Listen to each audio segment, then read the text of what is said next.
ada sekelompok orang yang ekstrim membakar kitab suci. Dalam hal ini Al-Quran. Yang terbaru ya. Ya, terbaru. Nah, kenapa muncul kelompok-kelompok ekstrim di Eropa ya dengan semangat kebencian terhadap Islam, Islamofobia? Nah, itu oleh karena di Eropa tidak ada mata kuliah moderasi beragama. Kira-kira sederhananya begitu ya. Nah, kemudian Al-Quran juga menyebut umat untuk yang di luar Islam, Ahlul Kitab, dengan sebutan ummatan muqtasidah. Nah, ummatan muqtasidah itu ya umat yang moderat, umat yang berdiri di tengah. Di tengah itu artinya membela kebenaran.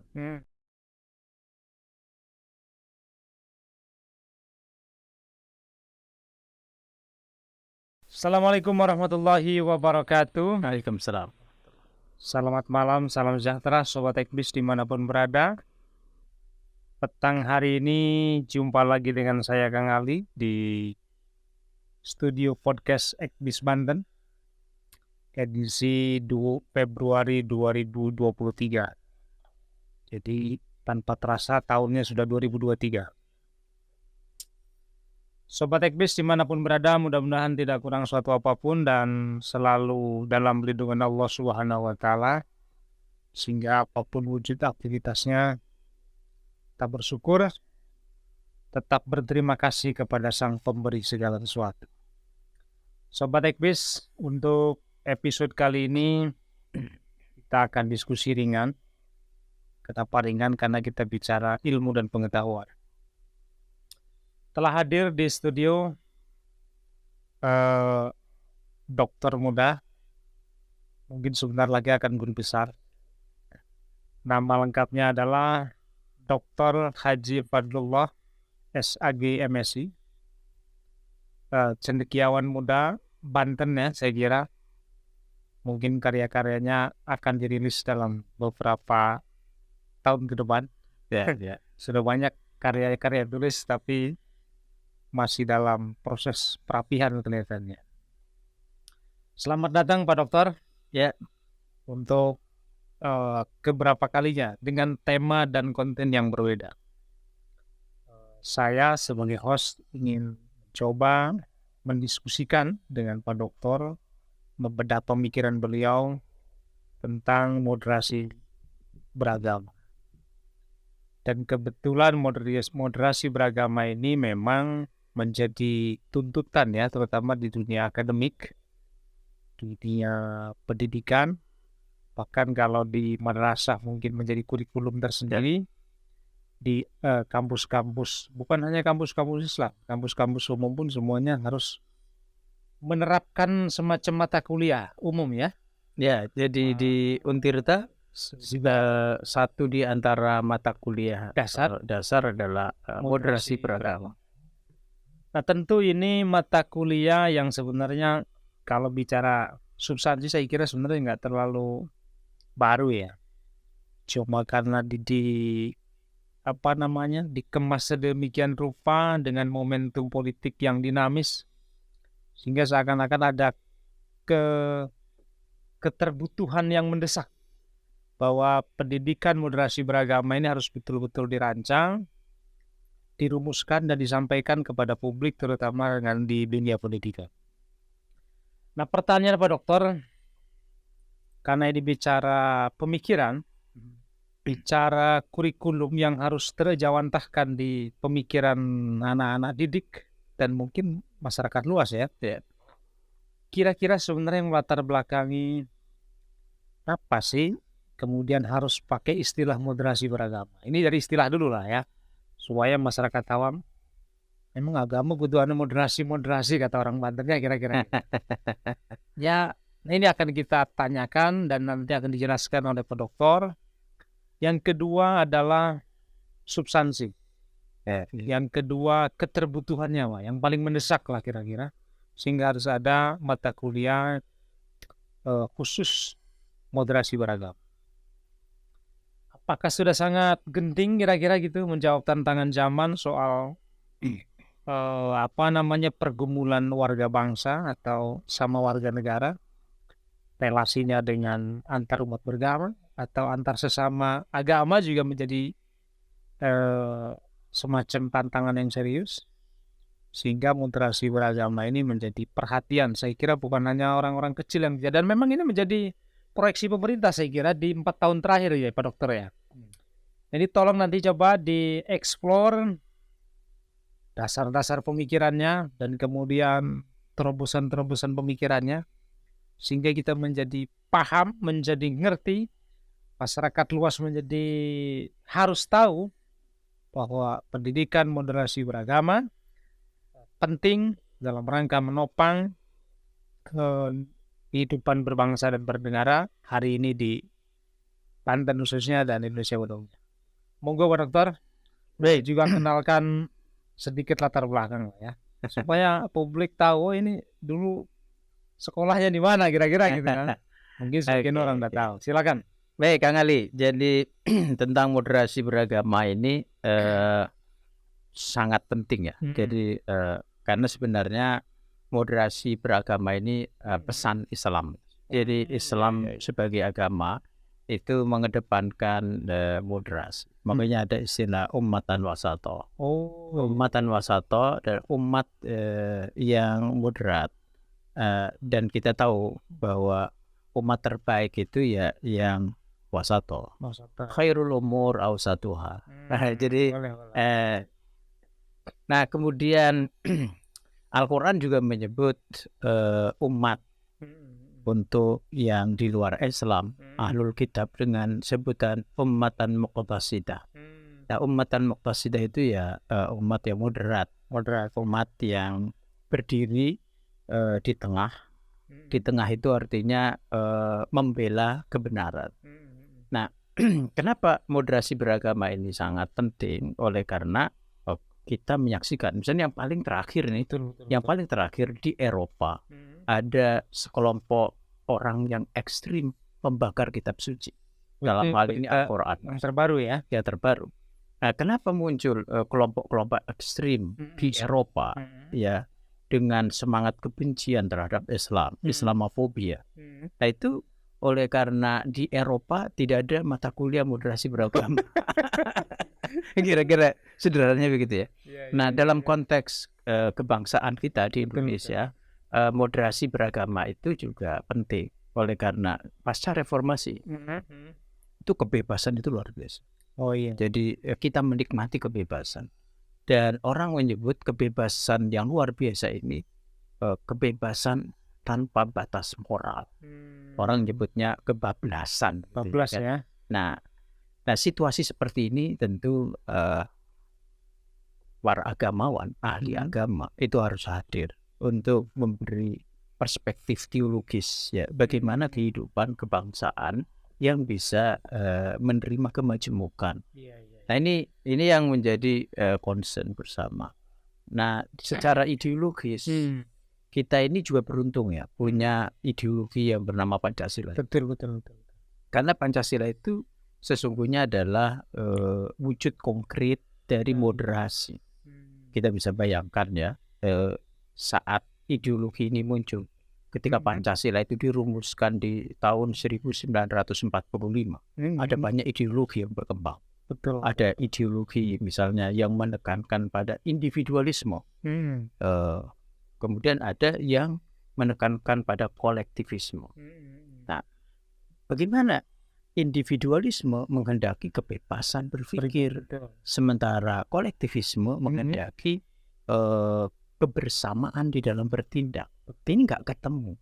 Nah, Pancasila itu mempertemukan kebebasan berpendapat pada satu sisi dan kebersamaan di dalam bertindak. Yang kita sebut dengan gotong royong, musyawarah pada satu sisi, gotong royong di sisi lain. Itu kan yang di sila keempat Pancasila. Ada juga yang menekankan kapitalisme, ya, yang ujungnya adalah kolonialisme. Lalu ada yang jangan, kolonialisme itu akan mengarah pada imperialisme. Oleh karena itu muncul tawaran apa sosialisme. Iya kan? Nah, ini kalau sosialisme ini terlalu kiri, ini juga menjadi problem. Persoalan ya. Apa problemnya? Problemnya adalah kekuasaan tunggal. Iya kan? Nah, oleh karena itu muncul satu gagasan atau negara kita didasarkan pada sistem kepengurusan yang disebut dengan kerakyatan. Nah, kerakyatan itu adalah kepengurusan. Dari bahasa Arab kan, kullukum ra'in wa kullukum mas'ulun an ra'iyati. Ya, rakyat itu penggembalaan. Dalam bahasa Jawanya among. Ngemong. Nah, ngemong itu yang ngurus. Nah, jadi itu luar biasa ya. Jadi mengurus, merawat. Jadi semangat moderasi itu adalah semangat dari jiwa kebangsaan yang murni dari bangsa Indonesia yang dirumuskan oleh para pendiri Republik. Ya, sama. Misalnya waktu itu juga muncul keinginan agar negara didasarkan pada semangat teokrasi, semangat ketuhanan. Tapi pada sisi yang lain ada ingin sekuler.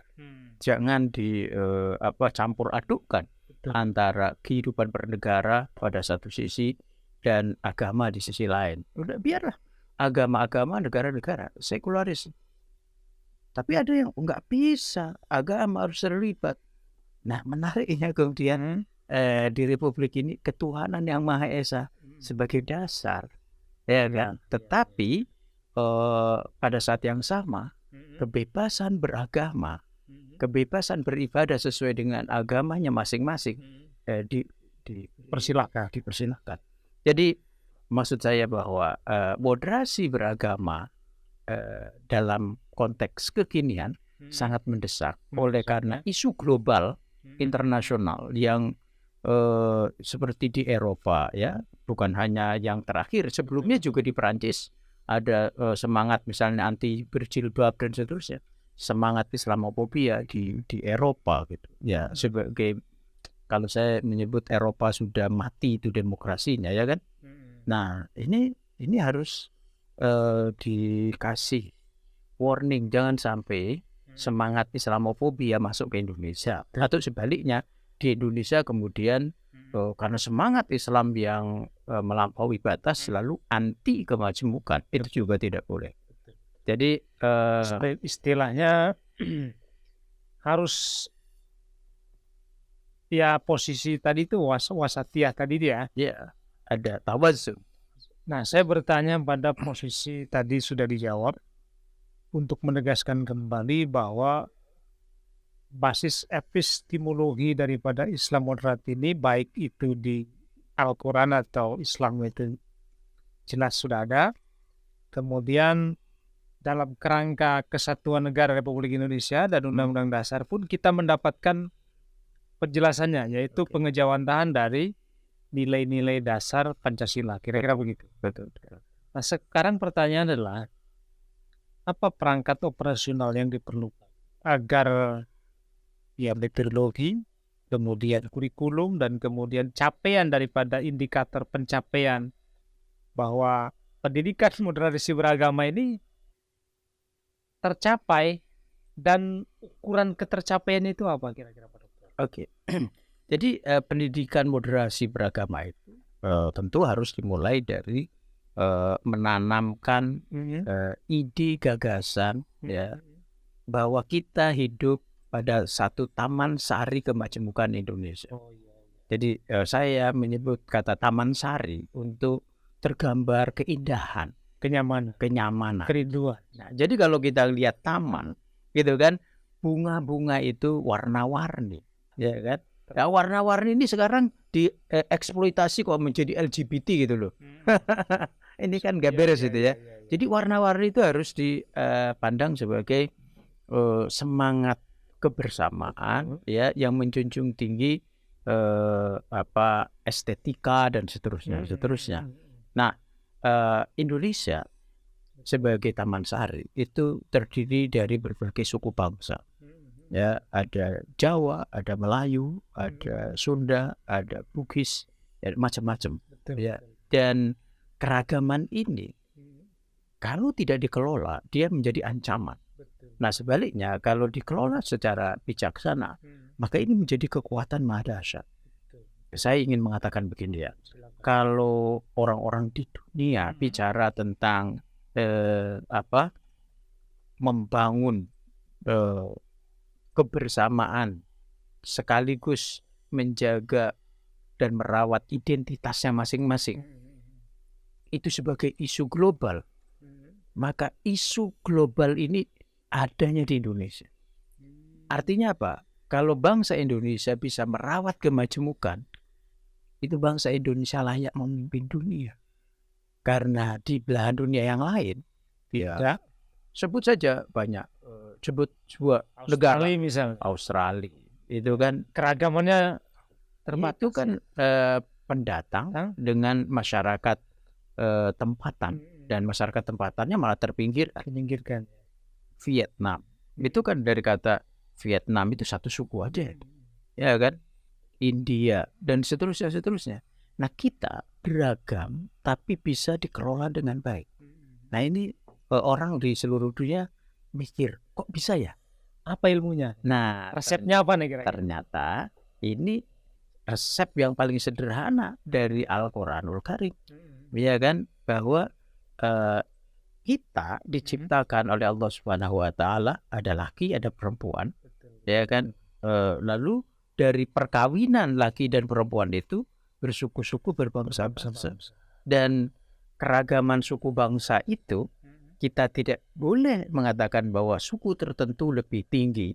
Misalnya orang Jawa tidak mengatakan Jawa lebih berhak menjadi presiden, gitu, nggak ada. Ya, atau orang Bugis merasa lebih hebat ya, karena melakukan pelayaran kemana-mana, atau orang Melayu merasa lebih hebat karena dalam tradisi dagang mereka lebih lincah misalnya. Enggak. Jadi mereka ini berpendapat sebagaimana pendapat yang ada di dalam Al-Quran, bahwa yang terbaik di antara suku bangsa itu adalah yang bertakwa. Inna akramakum indallahi atqakum. Dan semangat ini ya, karena itu sangat baik dalam tradisi kita itu ya. Orang Sumatera Barat bisa menikah dengan orang Bugis seperti Pak Yusuf Kala. Misalnya begitu kan? Dan banyak contoh yang lain. Bisa juga orang Banten menikah dengan orang Jawa, misalnya begitu, seperti Kiai Ma'ruf Amin, gitu kan ya. Dan seterusnya. Jadi orang Sumatera Barat menikah dengan orang Sunda seperti Bung Hatta, gitu ya. Jadi apalagi kalau Bung Karno ya istrinya banyak. Iya. Oke Pak Dokter. Jadi soal epistemologi moderasi beragama betul-betul sudah ada rujukannya. Ya, itu betul. Ya. Tinggal bagaimana Pak Dokter artikulasi dari setiap sisi, setiap sila-sila itu dalam konteks kekinian. Kan tidak semua orang kemudian ini seakan-akan bertentangan dengan Pancasila. Padahal hanya persoalannya karena tidak bisa mengartikulasi atau memahami lebih. Sekarang ketuhanan yang Maha Esa, ya dalam titik tertentu masih banyak perdebatan sebenarnya. Tapi para pendiri bangsa ini yang diwakili oleh banyak tokoh dari masing-masing kalangan itu kan sudah final. Kita final. NKRI harga mati itu udah final ya, dengan dasar negara Pancasila itu udah final. Nah yang saya pertanyakan Pak Dokter adalah, karena ini menyangkut tantangan seperti tadi, cukup harus segera dilakukan. Nah, kira-kira ancaman yang paling saya nggak sebut mengerikan ya, ancaman yang terdekat lah kalau kemudian pendidikan moderasi beragama ini tidak segera digulirkan oleh para pelaku pemimpin kita, baik itu di pemerintahan ataupun juga di kementerian-kementerian yang mendapat tanggung jawab soal pendidikan. Ya, jadi apa yang terjadi kalau Taman Sari Kemajemukan ini tidak dirawat, ya kan? tentu yang akan terjadi ya selayaknya sebuah taman. Jadi kalau taman ini tidak dirawat, maka akan tumbuh ilalang-ilalang liar, ya kan? Yang Nah, mengganggu ya. yang akan mengganggu. Tetapi juga pada saat yang sama kita tidak boleh alih-alih menjaga dan merawat taman itu, lalu sang pengelola taman hanya memilih bunga-bunga yang dia suka. Betul. Sementara bunga yang lain yang dia tidak sukai dia cabut lalu dia buang. Nggak boleh itu ya. Tidak boleh. Jadi dasar dari keragaman itu adalah persatuan Indonesia. Nah, ini menarik bahwa persatuan Indonesia, kata Bung Yamin ya, yang salah satu perumus Pancasila. Betul. Kenapa tidak kesatuan Indonesia? Karena kesatuan itu berarti ada keseragaman di situ. Sebaliknya kalau persatuan itu memang mengakui eksistensi berbeda, eksistensi keragaman, termasuk bahasa Indonesia. Coba kita lihat ya ketika Sumpah Pemuda, satu nusa, satu bangsa. Tapi begitu bahasa, satu bahasa persatuan Indonesia. Jadi kalau satu nusa, satu bangsa. Karena ini satu nusa itu tempat. Satu bangsa itu satu entitas, itu satu dalam satu ikatan. Tapi begitu bicara bahasa, yang dibicarakan adalah persatuan Indonesia. Bahasa persatuan Indonesia. Mengapa? Oleh karena kehadiran bahasa Indonesia itu tidak boleh menyebabkan bahasa-bahasa lain, bahasa daerah yang berkembang itu mati. Betul. Ini analog dengan itu, tentu kita bicara mengenai agama dan keyakinan. Ya kan? Semangat kita, saya Muslim, dan dengan semangat keberislaman saya, tentu saya harus menerapkan agama yang saya yakini. Tapi semangat itu tidak boleh menegasikan eksistensi pemeluk agama lain. Apalagi menghabisi. Nah, luar biasa. Baik Pak Dokter, sambil minum kopinya kita relax saja. Kita break sebentar, nanti dilanjut lagi. Kita segmennya masih banyak soal. Ya. Ada iklan mau lewat. Terima kasih. Baik, kita break sebentar.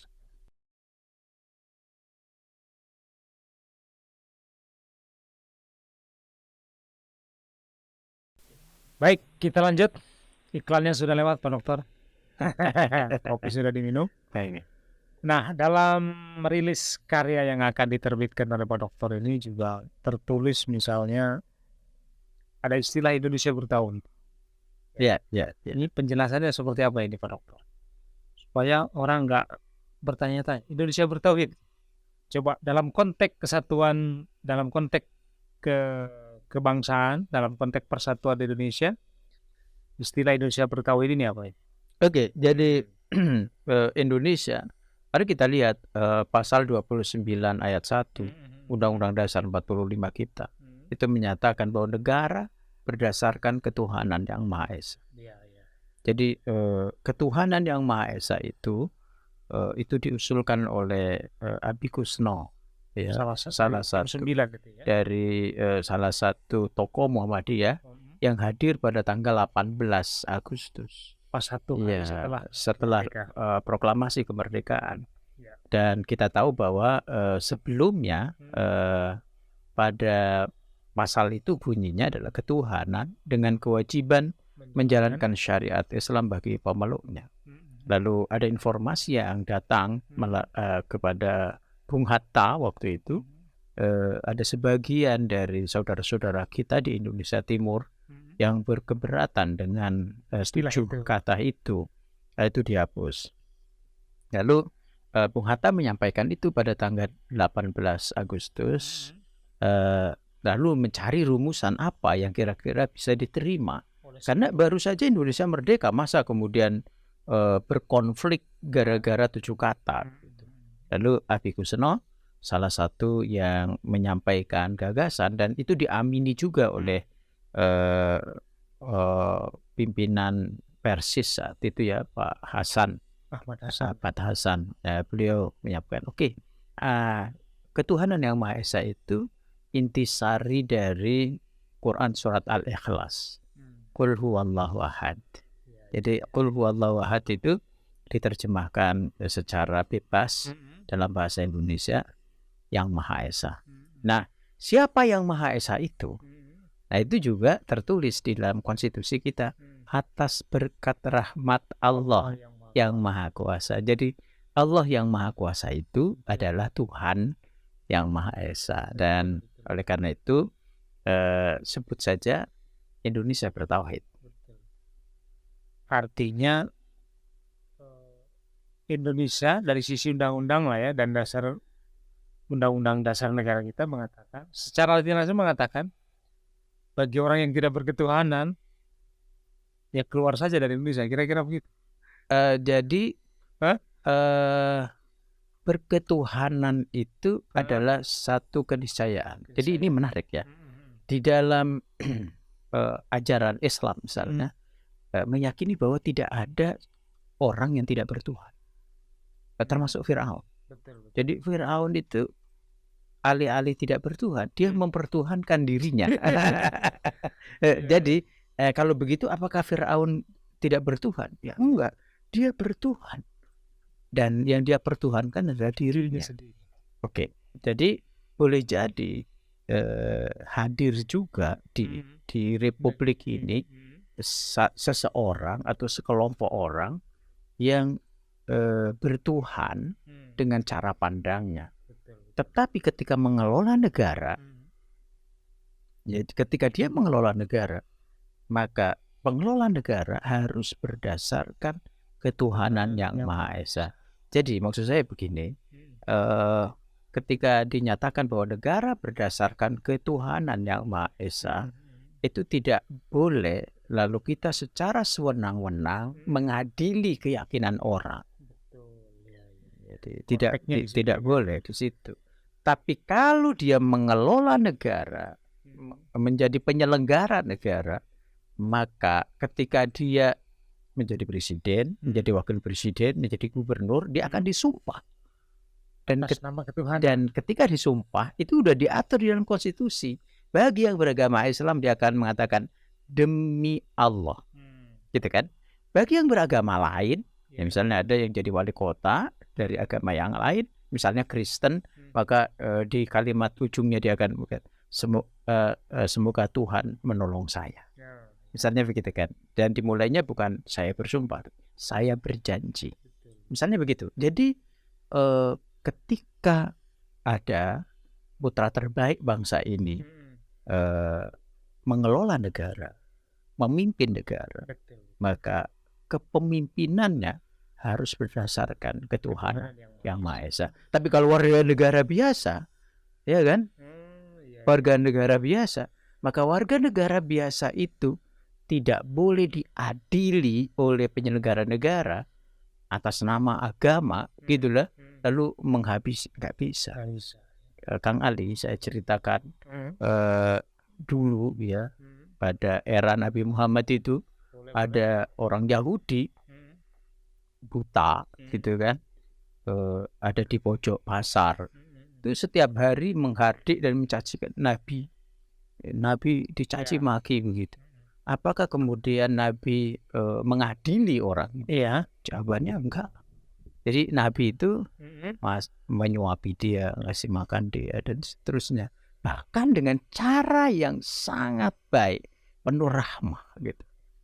Nah, itu menegaskan bahwa berlaku adil terhadap semua warga negara, termasuk warga negara yang mencaci maki dia.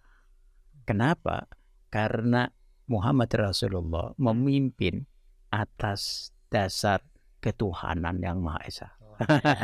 Baik. Oke.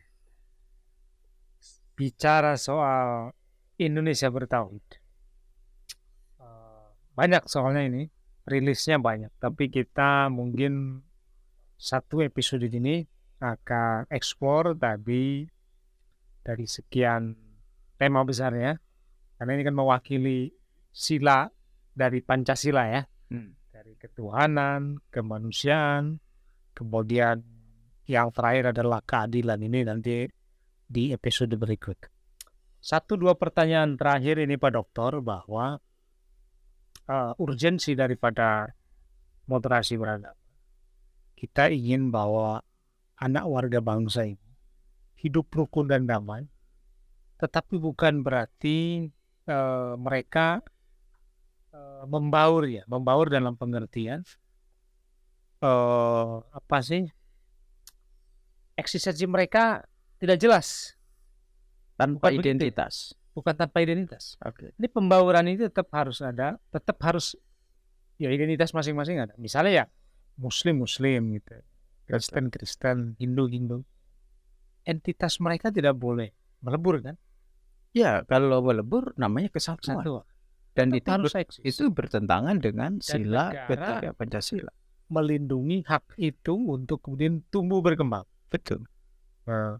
Nah, ini dalam konteks pendidikan moderasi beragama tentu kan ya tidak gampang. Prakteknya saya kira tidak gampang. Apalagi di tengah-tengah misalnya katakanlah majority minority. Maksudnya majority minority ini di titik tertentu. Misalnya katakanlah Banten mayoritas Muslim misalnya. Ya. Tentu ini akan menjadi tantangan lebih mudah sebenarnya ketika entitas masing-masing warna daripada penganut agama di Indonesia ini misalnya yang seimbang. Misalnya di Jakarta, ini jauh lebih kompleks misalnya. Nah, perangkat-perangkatnya juga tentu berbeda. Nah, sekarang pertanyaan saya kepada Pak Dokter adalah kasuistik lah. Misalnya kalau di kampus, Ya. kampus kan terukur nih indikatornya Ya. dengan capaian pemahaman dan lain sebagainya. Tetapi kalau di masyarakat luas ini kira-kira pendidikan moderasi beragama ini bentuknya dalam hal apa ini? Oke, kita lihat sebenarnya ya soal moderasi dalam kehidupan bermasyarakat, berbangsa dan bernegara. Betul. Ini sudah luar biasa ya. Misalnya begini ya, kalau saya diberi minum sama mahasiswa saya yang dia non Muslim, saya minum Pak. Minum dong. Minum. Nggak ada problem di situ, ya kan? Kemudian saya bertransaksi bisnis. Betul.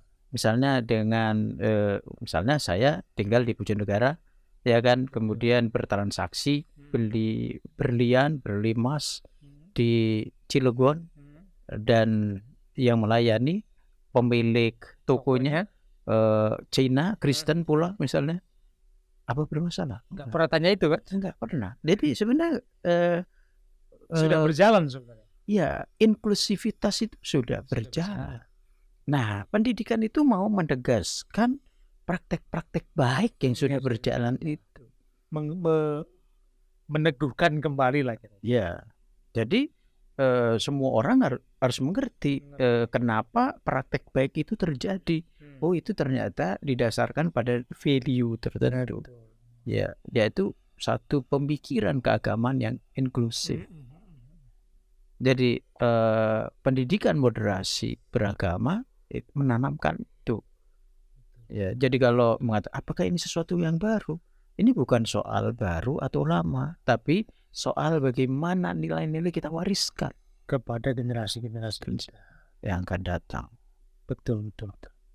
Nah, kalau lihat potensi, nah ini bicara potensi, kan pergantian generasi tentu tantangannya juga berbeda, ini Pak Dokter. Mungkin di tahun-tahun sebelum reformasi jauh lebih, misalnya tantangannya lebih kecil. Sekarang kan di era digital yang terbuka, orang setiap hari bisa men-share, bisa melihat, bisa membagikan, bisa mengupload situasi yang terjadi. Nah, ini dari sisi tantangan jelas lebih. Betul. Tapi dengan gerak cepat para pengelola pemerintahan melalui Kominfo dan lain sebagainya, tentu bisa diatasi kira-kira gitu ya. Gini, kita ingin sebenarnya kehidupan kebangsaan itu lebih diserahkan kepada publik, kepada masyarakat sipil ya. Jadi Ya. tidak dikit-dikit ke aparatur negara, apalagi penegak hukum gitu.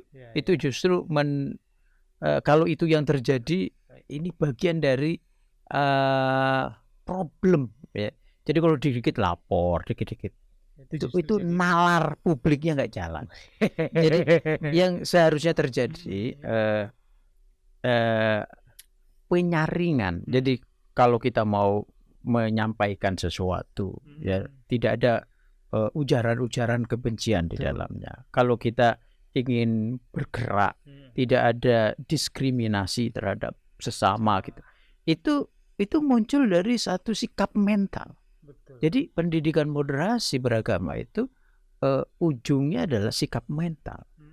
Nah, sikap mental ini yang menggerakkan lisannya berujar, ya tangan kakinya bergerak gitu. Jadi itu yang mau. Nah, ya justru yang sekarang ini terjadi dikit-dikit lapor polisi, dikit-dikit lapor ini, dikit-dikit gerakan massa gitu. Itu malah jadi masalah jadi ya. Sebenarnya nuraninya hidup nggak sih? Iya. Pertanyaan namanya luar biasa. Baik Pak Dokter, kita masih punya beberapa pertanyaan. Cuma sepertinya kalau dihabiskan ini waktunya terbatas karena dikasih waktu sama kru ini tidak lama. Jadi nanti mungkin kita akan buat di sesi berikutnya. Tapi sebagai pembuka materi moderasi beragama pada malam hari ini luar biasa. Nah, pertanyaan rileks saya adalah kapan ini buku mau diterbitkan ini? Jadi Februari ini ya akan launching. Tapi Kang Ali sebagai bocoran ya bahwa moderasi beragama ini ada 5 lingkupnya ya nanti. Yang pertama kita bicara mengenai relasi agama dengan negara. Ini kita ingin selesaikan bahwa Islam atau yang lain itu tidak ada masalah dengan dasar negara. Kemudian yang kedua relasi agama dengan modernitas, khususnya demokrasi. Jadi masih banyak yang mempertentangkan Islam dengan demokrasi, demokrasi dengan musyawarah dan seterusnya. Ini kita uraikan begitu bahwa sudah ini jangan memperdebatkan kulit tapi substansi gitu ya. Kemudian yang kedua yang ketiga itu relasi antar umat beragama. Jadi apakah konflik-konflik yang di permukaan dianggap sebagai konflik agama itu betul-betul konflik agama atau sebenarnya ada variabel lain? Itu nanti kita diskusikan itu. Kemudian yang keempat kita akan mendiskusikan relasi agama dengan kebudayaan, khususnya kebudayaan lokal. Wah, ini sesaji dan tetek bunga gitu, ya kan? Ini nanti seperti apa sebenarnya gitu kan? Nah, kemudian yang terakhir itu kita bicara relasi agama dengan keadilan sosial. Ya, karena ada kesenjangan sosial. Yang tentu kesenjangan sosial ini menjadi tanggung jawab bersama termasuk agama, pemeluk agama untuk mewujudkan keadilan sosial bagi seluruh rakyat Indonesia. Luar biasa Pak Dokter. Ada PR tema yang nanti akan kita lanjutkan di sesi berikutnya. Sobat Ekbis bisa melanjutkan ya, memperhatikan dan mendengarkan materi berikutnya di episode berikutnya. Siap. Sebagai pengantar saya kira biar Sobat Ekbis juga penasaran gitu kan. Ya. Ada 5 nanti yang akan disampaikan secara bersambung. Mungkin tidak bisa sekaligus karena itu kalau diskusi SKS mungkin bisa 4 dan 6 SKS itu Pak Dokter ya. Tapi melalui podcast kita diperpendek, dipersingkat agar publik Sobat Ekbis bisa lebih cepat memahami. Ya, bisa jadi juga sahabat-sahabat yang mendengar perbincangan kita melalui komentarnya dan seterusnya menawarkan satu tema tertentu yang juga asyik kita bicarakan. Siap. Pasti nanti ada banyak followernya nantinya untuk kemudian terlibat dalam diskusi pemikiran keagamaan dan kebangsaan. Baik Pak Dokter, Terima kasih atas waktunya di sela-sela kesibukan mengajar, di sela-sela kesibukan mengkhutbah dan kesibukan-kesibukan lain. Yang pasti Sudah mengabdi untuk bangsa dan negara, untuk masyarakat. Kita jumpa lagi di lain waktu, lain kesempatan. Salah satunya kita akan lanjutkan sesi berikutnya soal materi-materi pemikiran moderasi beragama yang tadi sudah disebutkan oleh Pak Dokter. Mudah-mudahan tidak lama lagi juga bukunya terbit ya. Dan ini bisa dinikmati oleh Sobat Backbiz melalui cetakan langsung, bukan di alam YouTube gitu kan. Kurang lebihnya saya atas nama host ya mendampingi Pak Dokter. Barangkali ada yang kurang berkenan. Barangkali 1-2 kata statement terakhir untuk pertemuan kali ini Pak Dokter. Ya, jadi kita harus berterima kasih dan bersyukur ya kepada Allah Subhanahu wa taala dan para pendiri Republik ini. Betul. Karena kita diberi karunia besar bernama Pancasila itu. Betul.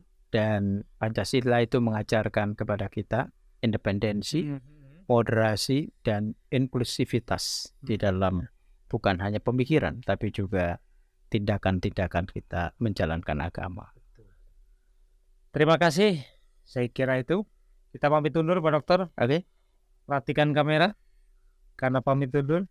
Billahi taufiq wal hidayah. Assalamualaikum warahmatullahi wabarakatuh. Waalaikumsalam warahmatullahi wabarakatuh.